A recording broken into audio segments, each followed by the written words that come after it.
Bonjour à tous et aujourd'hui on va enfin parler des adaptations d'Harry Potter. Ce soir sort le 4e opus de la saga Harry Potter sur TF1. La semaine dernière nous avions vu les meilleurs livres selon moi. Aujourd'hui nous allons voir les meilleurs films selon moi.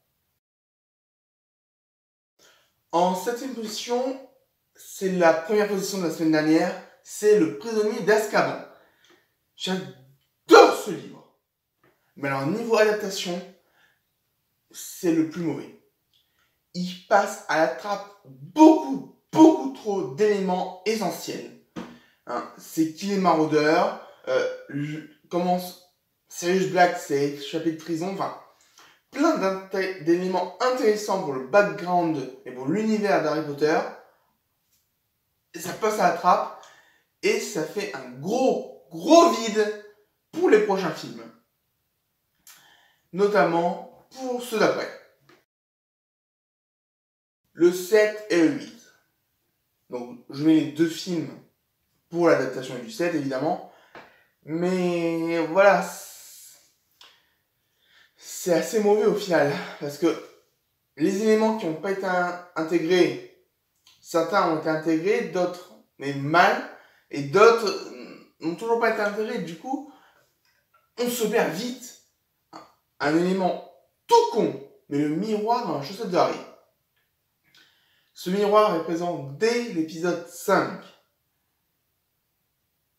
On n'en parle pas. Et du coup, ça nous donne un truc, mais quoi? C'est quoi ce miroir? D'où tu le sors? C'est un Deus Ex Machina en fait. Non. Le 7 et le 8, c'est vraiment pas de bonnes adaptations. Pour le numéro 6, Le Prince de Sang-Mêlé, j'avoue que je l'ai mis là parce que je savais pas trop où le mettre d'autre. C'est l'un des livres où j'ai le moins de souvenirs. Et au final, il me semble quand même qu'entre le moment où j'ai lu le livre et au moment où j'ai vu le film, à chaque fois j'ai l'impression d'avoir été trahi quelque part, mais j'arrive jamais à me souvenir où. Mais voilà, je crois surtout que le film montre un truc en plus qui n'y a pas dans le livre. Il me semble que dans le film, on voit vraiment que Drago est un mange-mort, alors que dans le livre, ça reste juste supposé. Mais bon, voilà, il n'y a que ça, donc ça va encore. Mais il y a des problèmes d'adaptation. Le 4e livre, par contre, lui, je trouve qu'il suit très bien. Il a été bien adapté dans le sens où certaines scènes ont été raccourcies parce qu'elles ne servaient pas à grand chose. Elles donnent juste un peu d'ambiance au livre. Mais ça va encore. Par exemple, dans la scène du labyrinthe, dans le livre, Harry Potter rencontre un sphinx qui lui pose une énigme. Ça n'avait pas sa place dans le film. C'est dommage, ça aurait été cool. Mais ça n'avait pas sa place. Par contre, on perd beaucoup de choses aussi. Notamment le présentateur Ludo Verpé, qui pouvait donner bien. Et 2-3 petits éléments ci et là pour comprendre le mystère du livre, mais bon. Dans l'ensemble, c'est un bon travail d'adaptation. Mais un excellent travail d'adaptation, et encore, c'est parce que le livre le permet, c'est pour l'Ordre du Phénix. Comme je l'ai dit à la dernière vidéo, le livre fait 1031 pages. Il fallait pouvoir l'adapter, et ils l'ont bien adapté. Bon, il y a le problème par exemple du miroir, qu'ils n'ont pas introduit. Mais dans l'ensemble, je trouve qu'ils ont fait du très bon travail. Le film se tient et on n'a pas forcément de gros problèmes avec lui. Donc, pour moi, à part 2-3 petits couacs qui se répercutent sur la suite de la saga, on a quand même une bonne adaptation. Le numéro 2. Donc là, on est dans les excellentes adaptations. Et pour cause, Chris Columbus.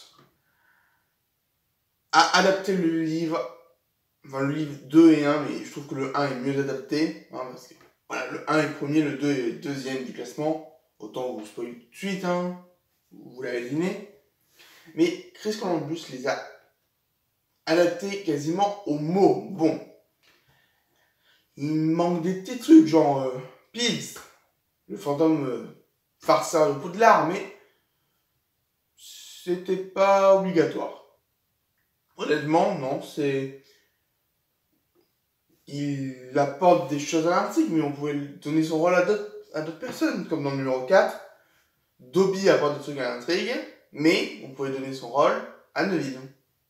Ça renforçait Neville dans le livre 4. Ici, on a des bons choix qui permettent de faire mieux avancer le récit. Genre, dans le 1, le duel dans la tour d'astronomie. Pas besoin, on peut le changer par autre chose dans le film. Et donc, ce sont les meilleures adaptations. Évidemment, les défauts. Mais dans les livres, il y a des défauts. Dans les films, il y a des défauts. Du coup, il faut bien des défauts aussi un peu d'adaptation. Hein. Mais bon, ça reste quand même Harry Potter. Beaucoup sont aveugles aux défauts. Je préfère être aveugle aux défauts aussi. Hein. Mais toute œuvre a ses défauts. Et même si Harry Potter est génial, elle a ses défauts, dont les défauts d'adaptation. Mais quand une œuvre littéraire de cette envergure passe sur grand écran, il en faut. On m'a fait aussi remarquer que je n'avais pas parlé du livre 8 lors de la dernière vidéo. Parce que c'est une pièce de théâtre. Et du coup, je ne voulais pas comparer aux autres livres. La dernière vidéo de ce cycle Harry Potter sera pour la semaine prochaine, avec le classement de mes films préférés. Je pense qu'il n'y aura pas beaucoup de surprises. Allez, merci à tous d'avoir suivi et à très bientôt.